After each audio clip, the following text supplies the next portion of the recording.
आप बजट को किस तरीके से देखते हैं? ये देखो, ये बजट पहला तो बहुत निराशजनक बजट है। दूसरा, ये अपना सिंहासन बचाने के लिए ये बजट किया गया है। तीसरा, जो किसानों के लिए हम अपेक्षा कर रहे थे एमएसपी गारंटी का, और कानूनन उसको कुछ एमएसपी को मजबूती मिलेगी और फर्टिलाइजर और दूसरे पेस्टिसाइड, इसके लिए कुछ सब्सिडी भी मिलेगा। ये सारी चीजें हमने एक्सपेक्ट किया था, वो भी इसमें नहीं है। और इतने हादसे रेलवे में हो रहे हैं, वो रेलवे का तो ऐसा हो गया ना इधर का ना उधर का।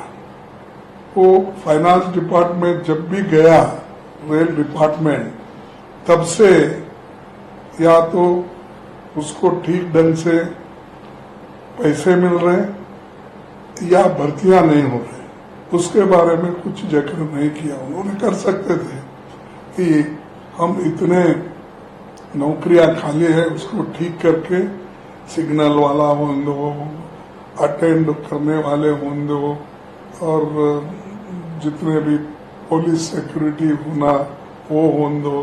ये जो आवश्यक चीजें रेलवे में करनी थी वो भी उन्होंने नहीं किया। और पटरी सुधारना, रेल पटरी सुधारना और बाकी के जो पैसेंजर की सेफ्टी के लिए कुछ करना था, वो भी इन्होंने ज्यादा पैसे रख के कुछ नहीं किया।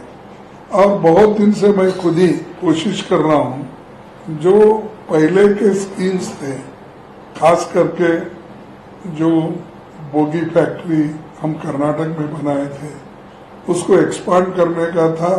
तो अब 10 साल से वो एक्सपांड करने के लिए कुछ पैसे नहीं दे रहे। और बहुत से जो नए स्कीम पहले गवर्नमेंट दी थी और जो रेलवे लाइन नए दिए थे, वो भी इसमें नहीं है। तो रेलवे बजट भी इतना कमजोर बनाया है, शायद उसी लिए तो वो फाइनेंस डिपार्टमेंट में मर्ज करके उसको ऑर्फन कर दिया गया। चौथा, इतना बाढ़ देश में हर जगह, हिमाचल हो और उत्तराखंड हो, यूपी हो, बिहार हो, और तो बाढ़ के लिए स्पेशल स्टेट ने क्या लिया, कितने पैसे उसके लिए उन्होंने जाहिर किए, क्योंकि वो एनआरडीपी को स्पेशल पैसे देना पड़ता है। जितना बजट में रखते हैं उससे ज्यादा आज नुकसान हुआ लोगों का, घर गए, मरे लोग बहुत हो गया। तो उसके बारे में भी उन्होंने ठोस कदम नहीं उठाया और उसके लिए उन्होंने कुछ दिया नहीं।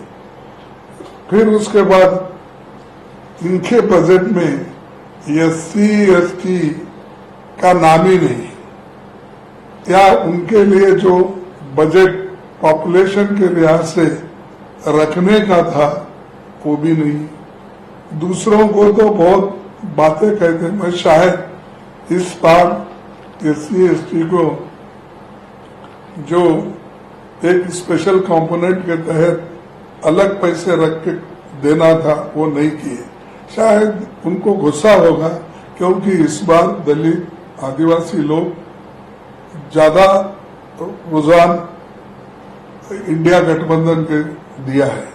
तो इसीलिए वो गुस्से में, वो गुस्सा निकालने के लिए, सबक सिखाने के लिए गरीबों को, दलितों को, पिछड़ों को और माइक्रोस्कोपिक बैकवर्ड्स को उन्होंने नजरअंदाज किया।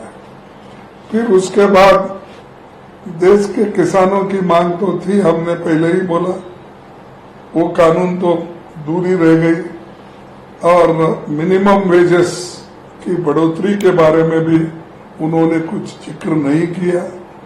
और ये बाकी के जो जातीय जनगणना का उसके लिए जो पैसे रखना था वो निश्चित रूप से अगर बजट में ही रखे तो ही वो खर्च करके वो जाति जनगणना कर सकते हैं।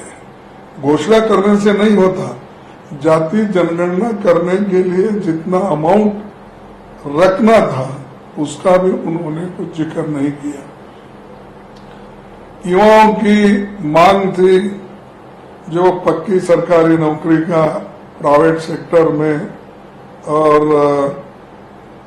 दूसरे सेक्टरों में, और हम भी वायदा किया था वो एक प्रोग्राम वो कॉपी कर लिए है, उसको दूसरा नाम उन्होंने दिया क्या, इंटर्नशिप। तो हम ये तो उससे ज्यादा पैसा देकर वो स्कीम को बनाना चाहते थे। तो हमारा एक कट एंड पेस्ट बोलते ना, तो वो उन्होंने किया है। तो सारे देश महंगाई से तड़प रहा है, उसके लिए क्या स्टेप आप उठाने वाले हैं, क्या कदम उठाएंगे वो कंट्रोल करने के लिए, उसका कोई जिक्र इसमें डिटेल तरीके से आपने नहीं कहा। और ऐसा लग रहा है कि मध्यम वर्ग से भी वो दुश्मनी ले रहे। अब तक तो मध्यम वर्ग को कुछ ले देकर अपने साथ रखे थे, शायद उनके ऊपर भी गुस्सा है कि वो मध्यम वर्ग को, गरीबों को, अति पिछड़ों को सब पीछे डाल दिया है। कुर्सी बचाने के लिए जो एक दो लोगों को खुश करना था वो उन्होंने अपने बजट में ओपनली दिखाए। लेकिन जो वो तो ठीक है, किसी को मिल रहा है तो ठीक, लेकिन जहाँ जरूरत है, मैं उदाहरण के तौर पर करता हूँ कि हमारा एरिया मोस्ट बैकवर्ड है, हैदराबाद, कल्याण कर्नाटका हैदराबाद, वहां पर उसको संविधान ने स्पेशल स्टेटस दिया है। वहां पर पैसे की जरूरत है, वहां पर पहले से हमको स्पेशल अमाउंट होना चाहिए, ये हमारे सरकार की मांग है वहां से। वो भी उन्होंने इसको निगलेक्ट किया, उसके बारे में कोई उन्होंने एक लफ्ज भी इसमें नहीं है। ये बजट देखने के बाद ऐसा लगा कि उन्होंने दो मित्रों को खुश करने को छोड़ के दूसरे किसी को भी 140 करोड़ जनता को उन्होंने अलग रखा और दो मित्रों को उन्होंने साथ लेकर कुर्सी बचाने का काम किया है।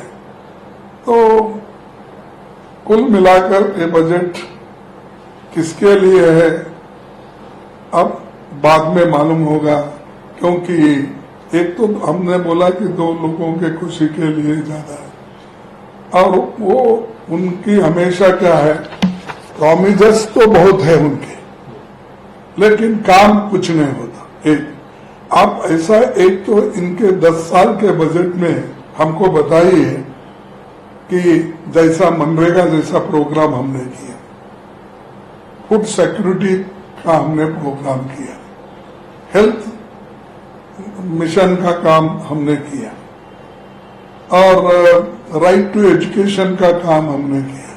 ये 10 साल में सारे जनता के लिए, बच्चों के लिए मिड डे मील स्कीम, ऐसी सारी चीजें हमने 10 साल में करके सारे जनता को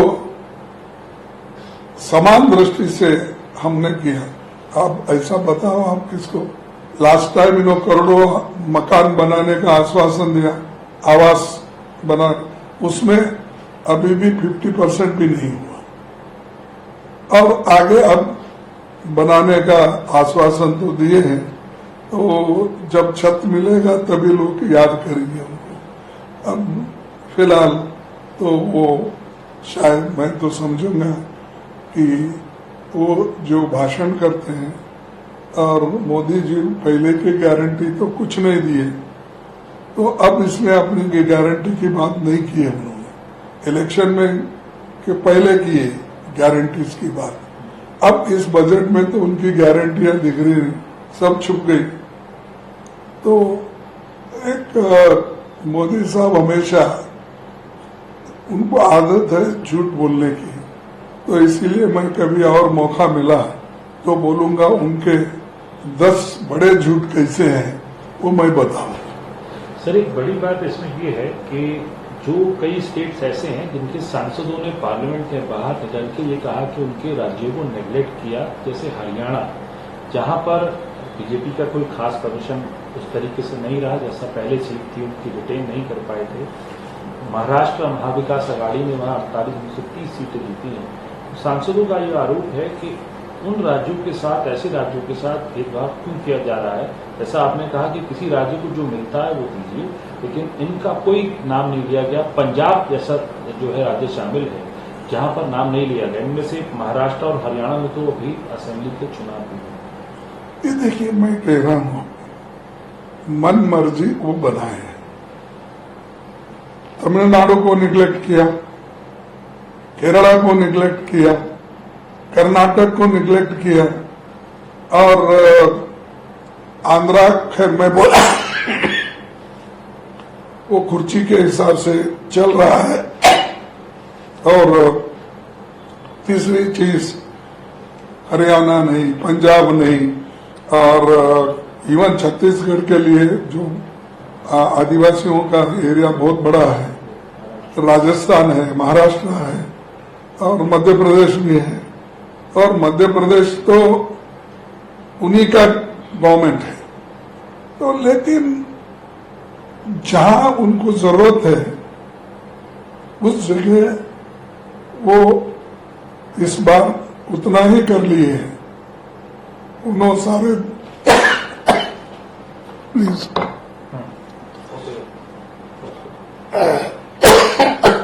जरूरत के लिहाज से